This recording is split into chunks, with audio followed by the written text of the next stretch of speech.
தங்கள் மனம் கவரும் திரை கலைஞர்களின் வாழ்க்கை பயணத்தை தாங்கள் தொடர்ந்து காண உங்கள் நியூஸ் மிக்ஸ் டிவியை சப்ஸ்கிரைப் செய்து கொள்வதுடன் நிகழ்ச்சி பிடித்திருந்தால் லைக் என்ற பட்டன் மூலம் தங்கள் விருப்பத்தையும் மற்றவர்களும் அறிந்திட ஷேர் என்ற பட்டன் மூலம் பகிர வேண்டுகிறோம். நியூஸ் மிக்ஸ் டிவி தங்கள் அனைவரையும் அன்புடன் வரவேற்கிறது. நெடிந்த உயரம் இல்லை எனினும் மாநிலம் கொண்ட தோற்ற பொலிவில் நீள்வட்ட வடிவ முக அமைப்பில் மீனை போன்ற கவர்ந்திழுக்கும் காந்த விழிகளையும் எடுப்பான நாசிகள் மற்றும் முத்து போன்ற பற்கள் பளிரிடும் வசீகரமான சிரிப்பழகு, கணீர் என்ற குரல் வளம் உள்ளிட்ட தோற்ற காரணிகளை தன்னகத்தே உடையவர்தான் தற்போது கணவர் மறைவால் மீளா துயரில் துவண்டு வரும் திருமதி பூர்ணிமா பாக்யராஜ் ஆவார். தமிழ் தாய்மொழியாயினும் தமிழ், தெலுங்கு, மலையாளம் மற்றும் ஹிந்தி என 100க்கும் மேற்பட்ட பன்மொழி திரைப்படங்களில் தனது தேர்ந்த நடிப்பால் முத்திரை பதித்து சில்வர் ஜூப்ளி ஸ்டார், அதாவது வெள்ளி விழா நட்சத்திரம் என சிறப்பு அந்தஸ்தை பெற்றவர். வெள்ளித்திரை மட்டுமின்றி மனம் கவரும் சின்னத்திரை தொடர்களாலும் மனம் தொட்டவர். கலை உலகில் சிறந்த நடிகை என பெயர் பெற்றவர் மட்டுமின்றி பண்புடன் இன்முகத்துடன் நன்கு பழகும் கலை நாயகி என வர்ணிக்கப்பட்டவர். பட்டதாரி கலைஞர் மட்டுமில்லாது தேர்ந்த பாரம்பரிய கலைகளின் நாட்டிய தாரகை, குறிப்பிட்ட திரைப்படங்களின் தயாரிப்பாளர், கேரள மாநில விருதுகள், ஃபில்ம்ஃபேர் விருதுகள் என எண்ணற்ற விருதுகளையும் வென்றவர். எல்லாவற்றுக்கும் மேலாக மறைந்த திரைக்கதை சக்கரவர்த்தி கே பாக்யராஜின் பாச மனைவி, வளரும் கலை நாயகர் சாந்தனுவின் செல்ல தாயார். இப்பேற்பட்ட பெரும் சிறப்புகளை தன்னுள் கொண்ட திருமதி பூர்ணிமா பாக்யராஜ் அவர்கள் எங்கு பிறந்தார், எவ்வாறு வளர்ந்தார், அவருடைய குடும்ப பின்னணி யாது, எப்படி கலைத்துறையில் கால் பதித்தார், முத்திரை பதித்த திரைப்படங்கள் யாவை, கே பாக்யராஜின் முதல் மனைவி பிரவீணாவின் மறைவிற்கு பின் எதன் அடிப்படையில் அவருடைய இரண்டாவது மனைவியானார், பலரும் வியக்கும் வண்ணம் கல்வி மற்றும் வசதி வாய்ப்புகளில் உயர்ந்தவர் எதன் பேரில் திருமணத்திற்கு சம்மதம் தெரிவித்தார், திருமணம் புரிந்து கொள்வதற்காக இழந்த எண்ணற்ற திரைப்படங்கள் யாவை, தனது உடன் பிறந்த தம்பிக்கு தன்னுடைய மகள் உறவானவரை திருமணம் செய்து வைத்த உறவின் அன்பு யாது, பெற்ற பிள்ளைகளுக்காக தன்னை அர்ப்பணித்துக் கொண்ட பாசச்சூழல், தனது உயிரினும் மேலான கணவரை இழந்து தற்போது பரிதவிக்கும் சொல்லொன்னா துயர்கள் உள்ளிட்ட அவர்தம் நினைவலைகள் கூறும் சிறப்பு வாழ்க்கை பயணத்தை தற்போது விரிவாக காண்போம். 1960 ஜூலை மாதம் 18ஆம் தேதியன்று தென் தமிழகத்தை பூர்வீகமாக கொண்ட தமிழ் வைதீக குடும்பத்தைச் சேர்ந்த ஜெயராம் மற்றும் சுப்புலட்சுமி தம்பதியருக்கு மும்பையில் பிறந்த மூத்த செல்ல மகள்தான் நமது வாழ்க்கை பயண நினைவலைகள் கலை நாயகி பூர்ணிமா ஜெயராம் ஆவார்.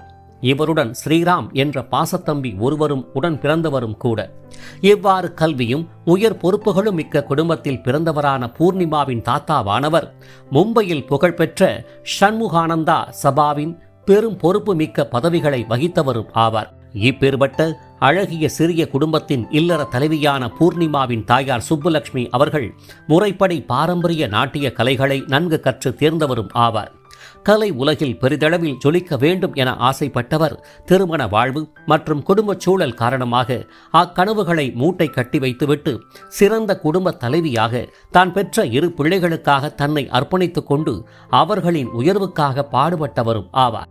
இவ்வாறு மகிழ்ச்சிகரமான பாதுகாப்பு நிறைந்த குடும்பத்தில் பிறந்த தனது மகள் பூர்ணிமாவை தான் காண நினைத்த கலை உச்சத்தில் அமர்த்தி அழகு பார்க்க வேண்டும் என ஆசைப்பட்ட சுப்புலட்சுமியின் கனவு நனவாகும் வண்ணம் மகள் பூர்ணிமாவுக்கு நாட்டியத்தின் மீது பேரார்வம் உண்டாகத்தான் ஆரம்பித்தது எனலாம். இதன் பேரில் மும்பையில் புகழ்பெற்ற ஸ்ரீ ராஜராஜேஸ்வரி பரதநாட்டிய கலா மந்திரில் சிறுமி பூர்ணிமாவை நாட்டியம் கற்க இணைத்துவிட்ட பெற்றோர் கல்வி பயில பிரபல உதயச்சல் உயர்நிலைப் பள்ளியில் இணைத்தும் விட்டனர். இதன் அடிப்படையில் கல்வியையும் நாட்டிய கலைகளையும் தனது 2 கண்களாக போற்றி வளர ஆரம்பித்த பூர்ணிமா வானவர் தான் கல்வி பயின்று வந்த பள்ளியில் இடம்பெறும் நாட்டிய போட்டிகளில் முதன்மை மாணவியாக தன்னை இணைத்து கொண்டு பரிசுகளை வெல்ல தவறியதே இல்லை எனலாம். இவ்வாறு காலங்கள் உருண்டோடி வந்த வேளையில் சினிமா மீது தீராத காதல் கொண்டவராக வளர ஆரம்பித்த பூர்ணிமா அவர்கள் பள்ளியில் படிக்கும் போது அவ்வேளைய அமெரிக்க ஜனாதிபதியான ஜிம் கார்ட்டரின் மனைவி மற்றும் மகன் ஆகியோர் இந்தியாவிற்கு வந்திருந்த போது இப்பள்ளி நிர்வாகத்தால் மிகச் சிறப்புடன் வரவேற்கப்பட்டனர். இதனை முன்னிட்டு இவர்களை வரவேற்கும் விதமாக மாணவி பூர்ணிமா நாட்டியம் புரிந்திருந்த செய்தி பூர்ணிமாவின் புகைப்படத்துடன் பல்வேறு பத்திரிகைகளில் தலையங்கமாக வெளிவர, பின்னர் என்ன, மும்பை மாநகர் முழுவதும் பூர்ணிமாவின் நாட்டிய புகழ் பரவ ஆரம்பித்தது எனலாம். இதனால் கிடைத்த புகழ் வெளிச்சத்தின் மூலம் திரைத்துறையில் எப்படியாவது கால் பதிக்க வேண்டும் என்ற ஆர்வத்தில் ஆழ்ந்து போனவரின் எண்ணம் அறிந்த நாட்டியங்களை கற்பித்து வந்த கலை குருக்களான குரு நாகராஜன், கல்யாணம் சுந்தரம் பிள்ளை ஆகியோர் ஹேம மாலினியின் தாயார் ஜெயலட்சுமிக்கு மிகவும் தெரிந்தவர்கள் ஆகையால் ஜெயலட்சுமி அழைப்பின் பேரில் அவரது மகள் ஹேம மாலினி நடித்து வந்த படப்பிடிப்பை காண தனது சிஷ்யை பூர்ணிமாவை உடன் அழைத்து கொண்டு சென்றனர். இவ்வாறாக படப்பிடிப்புக்கு வந்தவர்கள் ஹேம மாலினி தாயாரிடம் பூர்ணிமாவை அறிமுகம் செய்து வைத்து அவரது நாட்டிய திறன்களை பற்றி கூற, இதனால் ஈர்க்கப்பட்ட ஜெயலட்சுமியோ திரைப்படத்தின் இயக்குனர் பாசு சாட்டர்ஜியிடம் பரிந்துரைக்க, பூர்ணிமாவின் நாட்டிய திறனை கண்ட இயக்குனர் அவ்வேளை இயக்கப்பட்ட திரைப்படத்தின் சில காட்சிகளில் தோன்ற பூர்ணிமாவுக்கு வாய்ப்பளித்தார். இதனைத் தொடர்ந்து 1978 பாசு சாட்டர்ஜி இயக்கத்தில் தர்மேந்திரா, ஹேம மாலினி நடிப்பில் வெளியான தில்லகி என்ற ஹிந்தி திரைப்படத்தின் வாயிலாக முதலில் தனது 17ஆம் வயதில் தடம் பதித்தார் பூர்ணிமா அவர்கள். திரைப்படத்தின் காட்சியின்படி விடுதியில் தங்கி கல்வி கற்கும் மாணவிகளில் ஒருவராக தோழிகளின் முன்னிலையில் நடனமாடுவதும் ஆசிரியர் ஹேம மாலினியால் கண்டிக்கப்படும் சிறிய கதாபாத்திரத்தை ஏற்று, அட இது நம்ம பூர்ணிமாவா என கேட்கும் அளவுக்கு அடையாளம் காண முடியாத வண்ணம் நடித்திருப்பார். இதனைத் தொடர்ந்து பகலி, ரத்னதீப், தர்த் உள்ளிட்ட குறிப்பிட்ட ஹிந்தி திரைப்படங்களில் வினோத் கண்ணா மற்றும் ராஜேஷ் கண்ணா போன்ற முன்னணி ஹீரோக்களின் தங்கை கதாபாத்திர நாயகியாக மட்டுமின்றி சில விளம்பர நிறுவனங்களின் மாடலாகவும் முன்னேற்றம் கண்டு வந்தவர். தனது நாட்டிய பள்ளியின் மூலமாக அறிமுகமான கமலஹாசனின் முன்னாள் மனைவி வாணி கணபதியின் வாயிலாக இயக்குனர் சிகரம் கே பாலச்சந்தரின் அறிமுகத்தை பெற்றார்.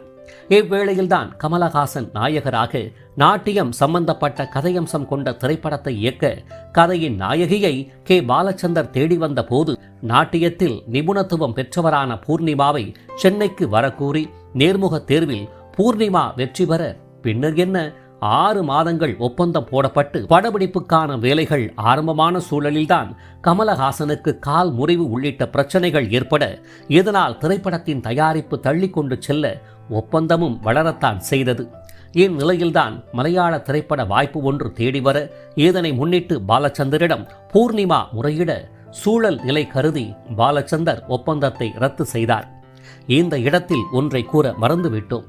கே பாலச்சந்தர் இயக்கத்தில் கமலஹாசனுடன் பூர்ணிமா இணைந்து நாட்டியமாடி நடிக்க வேண்டிய திரைப்படம் பின்னர் ஆண்டுகள் பல கடந்து ரேவதி நடிப்பில் புன்னகை மன்னன் என்ற பெயரில் வெளியாகி மாபெரும் வெற்றிகளை கண்டது.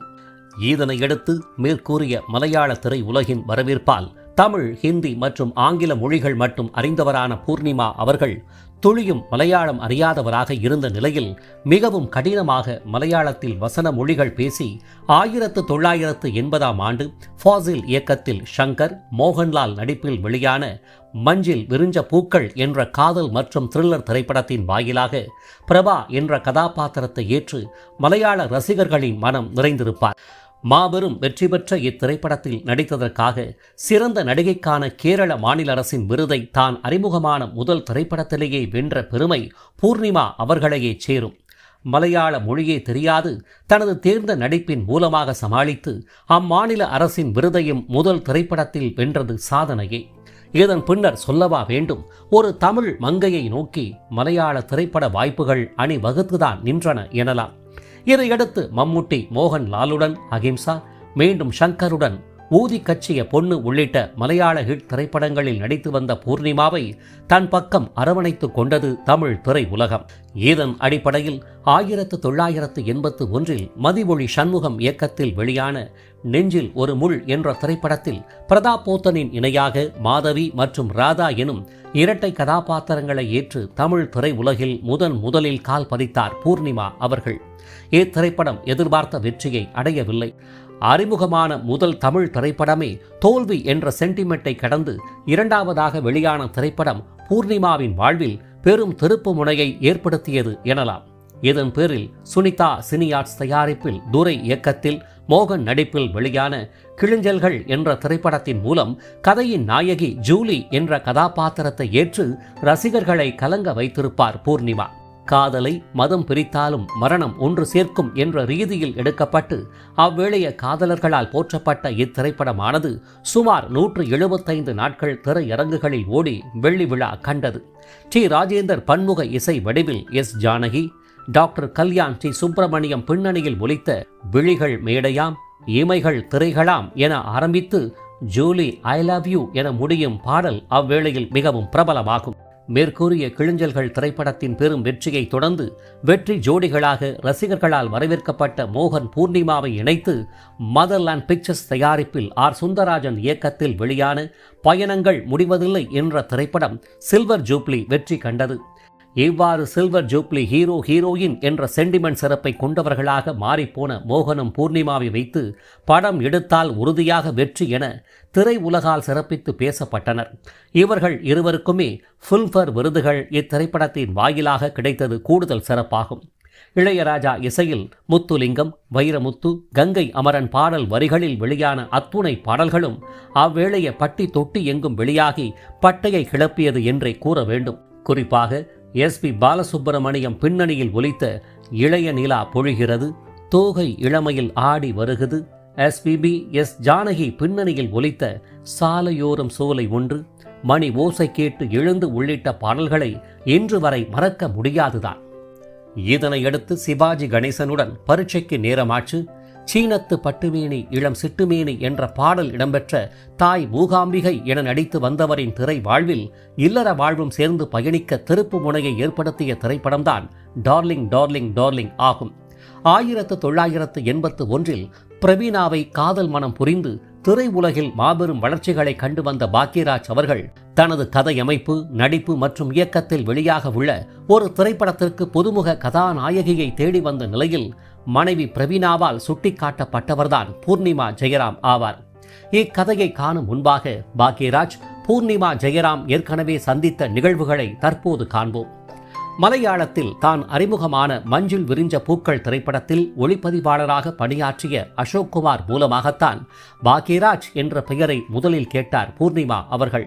அதுவும் எப்படியெனில், மஞ்சில் விரிஞ்ச பூக்கள் திரைப்படத்திற்கு பின்னர் தமிழ்ல பெரிய இயக்குனர் கே. பாக்யராஜிடம் இணைந்து பணியாற்ற போகிறேன் என அசோக்குமார் கூற, இதன் மூலம் பாக்யராஜின் பெயரை முதலில் கேட்ட பூர்ணிமாவும், ஓ அப்படியா, வாய்ப்பிருந்தால் நான் நடிப்பதற்கு அவரிடம் சிபாரிசு செய்யுங்கள் என விளையாட்டாக கூற, இதன் பின்னர் நெஞ்சில் ஒரு முள் என்ற திரைப்படத்தின் மூலம் தமிழ் திரையுலகில் பூர்ணிமா அறிமுகமான போதுதான் திரைப்படத்தின் படப்பிடிப்புகள் கோவையில் நடந்த நிலையில் அவ்வேளையில் வெளியான மௌன கீதங்கள் பற்றி பலரும் ஆகா ஓகோவென பேச, இதனால் மௌன கீதங்கள் திரைப்படத்தை திரையரங்கில் பார்த்து பூர்ணிமா ரசித்துத்தான் போனார். அம்பிகாவும் பாக்யராஜ் பற்றி புகழ்ந்து கூற, இதனை முன்னிட்டு அந்த 7 நாட்கள் திரைப்படத்தை காண திரைக்கதை மன்னர் கே. பாக்யராஜின் பெரும் ரசிகையாகித்தான் போனார் பூர்ணிமா அவர்கள். இந்த சமயத்தில் Mumbai R A Podar of commerce and economics கல்லூரியில் இளங்கலை பட்ட படிப்பை முடித்தவர் சரிதா நடிப்பில் வெளியான அம்மா என்ற திரைப்படத்தின் முன்னோட்ட காட்சியை காண திரையரங்குக்கு வந்தவருக்கு இன்ப அதிர்ச்சியை காத்திருந்தது. ஆம், யார் திரைப்படத்தை கண்டு பரம ரசிகையாகி போனாரோ அதற்குரிய பாக்யராஜை நேரில் கண்டால் சொல்லவா வேண்டும். இதன் பேரில் பாக்யராஜிடம் நேரில் சென்று தன்னை அறிமுகப்படுத்தி வாழ்த்து தெரிவித்தவருக்கு ஒரு சிறு பதிலை கூட பண்பின் அடிப்படையில் கூறாமல் வேகமாக தவிர்த்துவிட்டு பாக்யராஜும் அந்த இடத்தை விட்டு நகர, அவமானம் என்ற உச்சக்கட்ட பாதிப்பால் மனம் நொந்துதான் போனார் பூர்ணிமா அவர்கள். இந்த சூழலில்தான் மேற்கூறியவாறு காதல் மனைவி பிரவீனாவின் பரிந்துரையின் பேரில் தனது இயக்கத்தில் வெளியாக உள்ள திரைப்படத்தில் நடிக்க பாக்யராஜிடமிருந்து பூர்ணிமாவிற்கு அழைப்பு வர, வேண்டா வெறுப்புடன் நேர்முக தேர்வுக்கு வந்தவர் பாக்யராஜின் பேசும் அணுகுமுறையை கண்டு சற்று குழம்பியவராக, இப்ப நல்லா பேசுறீங்க, அன்னைக்கு மட்டும் ஏன் சார் விலகி ஓடுனீங்க என பூர்ணிமா கேட்க, அதற்கு PUC ஃபெயிலாகி ஆங்கிலம் பேச தெரியாத என்னிடம் வந்து ஆங்கிலத்திலேயே பேசிக்கிட்டு இருந்த உங்கிட்ட நானும் பேச முயற்சி செய்தா இங்கிலீஷ் பேச எனக்கு தெரியாதுங்கிற விஷயம் வெளியே தெரிஞ்சு என்னோட இமேஜ் காலியாகிடுங்கிற பயத்துல தான் அங்கிருந்து உடனே வெளியேறினேன்னு பாக்யராஜ் தனக்கே உரிய பாணியில் கூற, பின்னர் என்ன பூர்ணிமாவிடம் ஒரே சிரிப்பு மழைதான் பொழிந்தது. இதனைத் தொடர்ந்து 1982 வெளியான டார்லிங் டார்லிங் டார்லிங் என்ற திரைப்படத்தின் மூலமாக ராஜா எனும் பாக்யராஜின் இணை ராதா என்ற கதாபாத்திரத்தை ஏற்று நடிக்க ஆரம்பித்த பூர்ணிமா அவர்கள் முதல் நாளிலேயே பாக்யராஜிடம் திட்டுக்கள் என தொடர்ந்து வாங்கி ஒரு கட்டத்தில் மன உளைச்சலுக்கு ஆளான வேளையில் படப்பிடிப்பை அவ்வப்போது காண வரும் பாக்யராஜின் மனைவி பிரவீணாவின் பேரன்பிற்கு பாத்திரமாகி போன பூர்ணிமாவின் மனநிலை கண்டு தனது கணவர் பாக்யராஜிடம் அவருக்காக பரிந்து பேச, நல்லா நீ நடிச்சாத்தானே உனக்கு சிறந்த நடிகைன்னு பேரு கிடைக்கும், இதுக்கெல்லாம் போய் வருத்தப்படலாமா என சமாதானப்படுத்த பிரச்சனைகள் ஒருவாறு முடிவுக்கு வந்து சமரசம் ஆகின. மேற்கூறிய திரைப்படத்தின் மூலமாக ஒரு உடன் பிறந்த சகோதரியாக மாறிப்போன பாக்யராஜ் மனைவி பிரவீணா அவர்கள் பூர்ணிமாவும் அவரது அம்மாவும் வாடகைக்கு தங்கியிருந்த வீட்டிற்கு அடிக்கடி வருவதும், பூர்ணிமாவின் அம்மா சுப்புலட்சுமியிடம் நான் தான் உங்கள் மூத்த மகள் என உரிமை கொண்டாடுவதுடன் அவரின் கையாலேயே உணவு உண்பதும் என மிகவும் நெருக்கமாகித்தான் போனார். இது மட்டுமின்றி தங்கை பூர்ணிமாவிடம் இனிமேல் நீ எந்த திரைப்படத்தில் ஒப்பந்தம் செய்யப்பட்டாலும் அந்த அட்வான்ஸ் தொகையிலிருந்து ₹1 மட்டும் எனக்கு தவறாமல் கொடுக்கணும் என்று கூற, இதற்கான காரணம் இறுதி வரை புரியாது போன பூர்ணிமாவும் ஒப்புக்கொண்டு அவ்வாறே செய்தே வந்தார். ஓ நெஞ்சே நீதான் பாடும் கீதங்கள் என்ற சோக பாடலும், புலமைப்பித்தன் வரிகளில் SP பாலசுப்ரமணியம், வாணி ஜெயராம் பின்னணியில் ஒலித்த அழகிய விழிகளில் உள்ளிட்ட பாடல்கள் அவ்வேளையில் வெகு பிரபலமாகும். காமெடியும் காதலும் கலந்த ஜனரஞ்சகமிக்க இத்திரைப்படம் வெற்றி கண்டது. இதனைத் தொடர்ந்து ஷங்கருடன் புனித மலர், சிவகுமாருடன் தம்பதிகள், ஜெமினி கணேசனின் மருமகன் அதாவது ஜிஜி எனும் ஜெயலட்சுமியின் கணவர் ஸ்ரீதர் ராஜன் இயக்கத்தில் கண் சிவந்தால் மண் சிவக்கும் உள்ளிட்ட திரைப்படங்களில் நடித்து வந்தவர் 1983 ஊர்வசி அறிமுக நாயகியாக நடித்த முந்தானை முடிச்சு என்ற திரைப்படத்தில் வாத்தியாராக நடித்த பாக்யராஜின் முதல் மனைவியாக குழந்தையை ஒப்படைத்துவிட்டு மறைந்து போகும் குறைவான காட்சிகளில் தோன்றி இருப்பினும் மனதை கலங்க வைத்திருப்பார் பூர்ணிமா அவர்கள். இத்திரைப்படமும் வெள்ளி விழா கண்டது.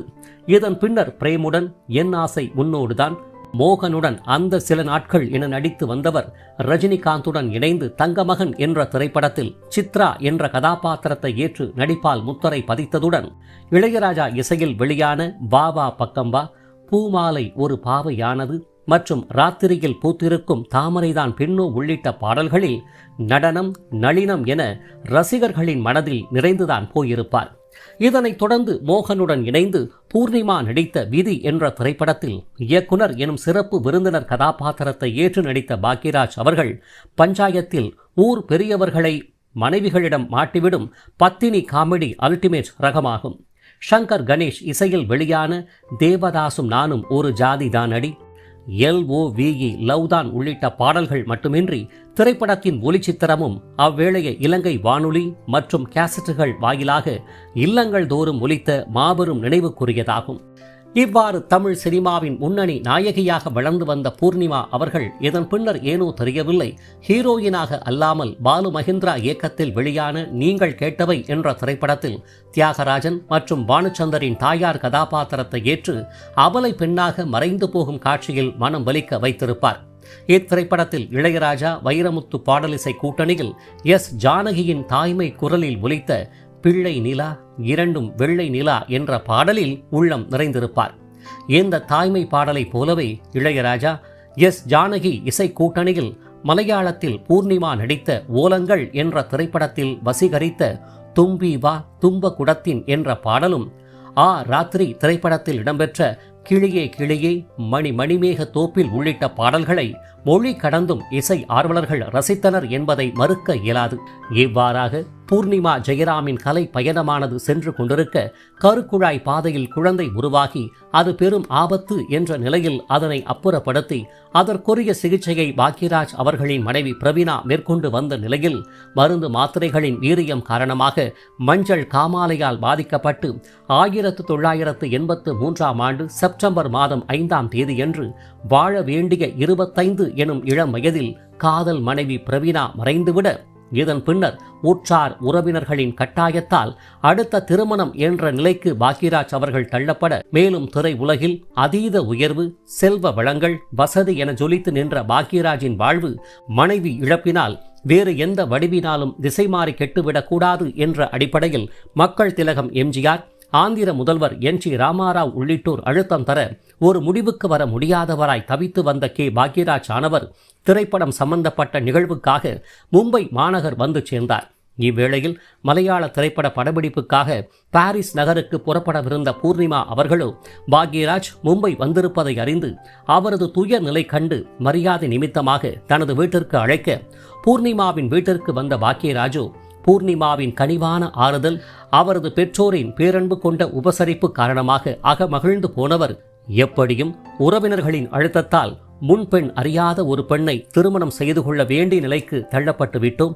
ஆகவே நன்கு அறிந்த தனது காதல் மனைவி பிரவீணாவால் தங்கையாக ஏற்றுக்கொள்ளப்பட்ட பண்பு குணநலன்கள் கொண்ட நன்கு படித்த பெண்ணாகிய பூர்ணிமாவை ஏன் திருமணம் புரிந்து கொள்ளக்கூடாது என்ற கேள்வி எண்ணத்தில் உதிக்க உடனே சற்றும் தாமதிக்காமல் பூர்ணிமாவின் பெற்றோரிடம் பெண் கேட்க இரண்டாம் தாரமா என முதலில் சற்று திடுக்கிட்டவர்கள் முதல் மனைவி பிரவீணாவை பாக்யராஜ் பார்த்து கொண்ட விதம், குணநலன்கள் போன்றவற்றால் மகளை தர சம்மதம் தெரிவிக்க தற்போது நிச்சயம் செய்து கொள்வோம், பின்னர் 3 வருடங்கள் கழித்து திருமணத்தை வைத்துக் கொள்ளலாம் என பாக்யராஜும் பூர்ணிமாவும் முடிவெடுக்க ஜோதிட காரணங்கள் அவ்வளவு நாள் காத்திருப்பது தவறு என உறவினர்களும் எம்ஜிஆரும் கூற வேறு வழியின்றி 1984ஆம் ஆண்டு பிப்ரவரி 7ஆம் தேதியன்று எம்ஜிஆர் தலைமையில் நடிகர் திலகம் சிவாஜி கணேசன் முன்னிலையில் திருவேற்காடு கருமாரியம்மன் கோயிலில் உற்றார் உறவினர்கள் புடைசூழ திருமணம் இனிதே நடைபெற்றது. திருமணம் நடைபெறும் சூழல் வரை 30க்கும் மேற்பட்ட திரைப்படங்கள் என பூர்ணிமா நடிப்பதற்காக இருந்தன. அவற்றையெல்லாம் ரத்து செய்துவிட்டு திருமணம் புரிந்து கொண்ட பூர்ணிமா மற்றும் பாக்யராஜ் தம்பதியினருக்கு சரண்யா என்ற மகளும் சாந்தனு என்ற மகனும் பிறந்தனர். மகன் சாந்தனு தந்தை பாக்யராஜ் தயாரிப்பில் வெளியான வேட்டிய மடிச்சுக்கட்டு என்ற திரைப்படத்தின் மூலமாக குழந்தை நட்சத்திரமாக அறிமுகமானார். மகள் சரண்யாவானவர் தந்தையின் தயாரிப்பில் வெளியான பாரிஜாதம் என்ற திரைப்படத்தின் மூலம் அறிமுகப்படுத்தப்பட்டார். சரண்யாவிற்கு திருமணம் ஆகிவிட்டது. இதன் வழியாக ஒரு பேர குழந்தையும் உண்டு. மகன் சாந்தனு பிரபல நிகழ்ச்சி தொகுப்பாளர் கீர்த்தியை மனம் புரிந்துள்ளார். சிறந்த இல்லத்தரசியாக பிள்ளைகளின் பாசமிகு தாயாராக விளங்கி வந்த பூர்ணிமா பாக்யராஜ் அவர்கள் திருமணத்திற்கு பின்னர் திரைத்துறையை விட்டு விலகி இருந்தாலும் காஸ்டியூம் டிசைனர் எனும் ஆடை வடிவமைப்பு என்ற தொழிலை நன்முறையில் கற்றுக்கொண்டு அப்பணியில் தன்னை சிறப்புடன் ஐக்கியப்படுத்தியும் கொண்டார். மீண்டும் திரை பிரவேசம் செய்தவர் 2013 வெளியான ஆதலால் காதல் செய்வீர் என்ற திரைப்படத்தின் வாயிலாக தாயார் கதாபாத்திர கலைஞராக கால் பதித்தார். விஜயுடன் ஜில்லா, மகன் சாந்தனுவுடன் வாய்மை, முப்பரிமாணம், த்ரிஷாவுடன் மோகினி, ஜோதிகாவுடன் ராட்சசி, ராகவா லாரன்ஸுடன் ருத்ரன், சத்யராஜுடன் தீர்க்கதரிசி, ஜீவாவுடன் அகத்தியா உள்ளிட்ட திரைப்படங்களிலும் நடித்து சிறப்பித்தவராவார். வெள்ளித்திரை மட்டுமின்றி கண்மணி, சூரிய வம்சம், பூவே உனக்காக, எங்க வீட்டு மீனாட்சி, மல்லி, கார்த்திகை தீபம் உள்ளிட்ட சின்னத்திரை தொடர்களிலும் பூர்ணிமா நடித்து சிறப்பித்துள்ளார். அது மட்டுமின்றி பேப்பர் ராக்கெட், ஃபால் உள்ளிட்ட வெப் சீரிஸ் தொடர்களிலும் நடித்துள்ளார். 1982 வெளியான பயணங்கள் முடிவதில்லை மற்றும் ஓலங்கள் திரைப்படத்திற்காக சிறந்த நடிகைக்கான விருதுகளையும் பூர்ணிமா அவர்கள் வென்றுள்ளார். கணவர், பிள்ளைகள் என அதீத பற்றுள்ள பூர்ணிமா அவர்கள் கணவர் பாக்யராஜ் வழி சொந்தங்கள் மீதும் அதீத பாசம் உடையவராகவும் திகழ்ந்தவராவார். இதனை மெய்ப்பிக்கும் வகையில் தனது உடன் பிறந்த தம்பி ஸ்ரீராம் அவர்களுக்கு பாக்யராஜின் அண்ணன் மகளை, அதாவது தனது மகள் வழி உறவானவரை திருமணம் செய்து வைத்தார். தனக்கு அடுத்த பிறவி என ஒன்று இருந்தால் அதில் மனைவி பூர்ணிமாவாக தான் பிறந்து பல பணிவிடைகளை செய்து நன்றி கடனை தீர்த்துக் கொள்வேன் என நிகழ்ச்சி ஒன்றில் பாக்யராஜ் பேசியது கணவருக்காக பூர்ணிமா செய்த தியாகம், பணிவிடைகள் மற்றும் குழந்தையைப் போல் பாக்யராஜை இறுதி வரை பார்த்து கொண்டது போன்ற நிகழ்வுகளை வெளிப்படுத்துவதாக அமைந்துதான் போனது. கலை உலகமோ அறிந்தவர்கள் விழாவோ என எந்த நிகழ்ச்சிக்கும் தம்பதிகள் பிரியாது ஒன்றாக மற்றவர் கண்படும் அளவுக்கு சென்று வருவது கண்கொள்ளா காட்சியாகும். இவ்வாறு பாசமிகு கணவர் பாக்யராஜ் மீது அதீத அன்பு கொண்ட பூர்ணிமா அவர்கள் 2026ஆம் ஆண்டு ஜூன் மாதம் 27ஆம் தேதியன்று ஏற்பட்ட திடீர் மாரடைப்பு காரணமாக தன்னை தவிக்க விட்டு செல்வார் என கனவிலும் நினைத்திருக்க முடியாதுதான். இறுதியாக அன்பு கணவர் பாக்யராஜை இழந்து சொல்லொன்னா துயரத்திற்கு ஆட்பட்ட பூர்ணிமா அவர்கள் கணவரின் உடல் தகன மேடைக்கு கொண்டு செல்லும் போது அவர் அணிந்திருந்த கண்ணாடி வெப்பச்சூட்டின் காரணமாக உடைந்து அவரது முகத்தை காயப்படுத்தி விடாதா, எனவே அதை கழட்டி விடலாமா என வலி என்னவென்றே தெரியாத உயிரற்ற சடலமாயிருந்த தனது கணவர் பாக்யராஜை பார்த்து கேட்டது கேட்போரின் மனதை நொறுக்குவதாக மட்டுமல்ல, இப்படியும் ஒரு பாச மனைவியா, இவருக்கு இந்த நிலைமையா என உருக வைத்தது. இப்பேற்பட்ட பேரன்பு கொண்ட மனைவியை தவிக்க விட்டு சென்ற பாக்யராஜின் உயிரானது அவரது மகன் சாந்தனுவின் வழியில் மகனாக மீண்டும் பிறப்பெடுத்து வாழும்போது பாக்யராஜ் கூறிய மனைவியாக பிறந்து பூர்ணிமாவுக்கு பணிவிடைகள் செய்ய வேண்டும் என்ற நிலையை சற்று மாற்றி பூர்ணிமாவின் முதுமை காலங்களில் பேரன் வடிவில் ஆதரவாய் அரவணைப்பாய் என்றென்றும் இருக்க வேண்டும் என்பதே ஏனையோரின் ஆசையாகும். இவ்வாறு தனது தேர்ந்த நடிப்பு மற்றும் நாட்டியத்தால் பன்மொழி திரைப்படங்களில் முத்திரை பதித்து ரசிகர்கள் மனதில் பேரிடம் பிடித்த திருமதி பூர்ணிமா பாக்யராஜ் அவர்களுக்கு ஆறுதல் சொல்ல முடியாத பேரிழப்பை சந்தித்துள்ள இத்தருணத்தில் எல்லாம் வல்ல இறைவன் மன தைரியத்தையும் அமைதியையும் தருவதுடன் வளம் நிறைந்த நலன்களோடு நீடூழி அவர் வாழ ரசிகர்களாகிய நாம் அனைவரும் ஒன்றிணைந்து மனதார பிரார்த்தித்து வாழ்த்துவோம் என கூறி, இவரை போன்ற எவர் கிரீன் நாயகியர்களின் வாழ்க்கை பயணத்தை தாங்கள் தொடர்ந்து காண உங்கள் நியூஸ் மிக்ஸ் டிவியை சப்ஸ்கிரைப் செய்து கொள்வதுடன் பின்னர் வரும் பெல் பட்டனில் உள்ள ஆல் என்ற எழுத்தை தெரிவு செய்து கொண்டு தங்களின் விருப்பத்தை லைக் என்ற குறியீடு மூலமாகவும் கருத்துக்களை கமெண்ட் பாக்ஸ் வாயிலாகவும் பகிர வேண்டுகிறோம். காத்திருங்கள் மற்றும் ஒரு வாழ்க்கை பயணத்திற்கு. அதுவரை இணைந்திருங்கள் உங்கள் நியூஸ் மிக்ஸ் டிவியுடன். நன்றி.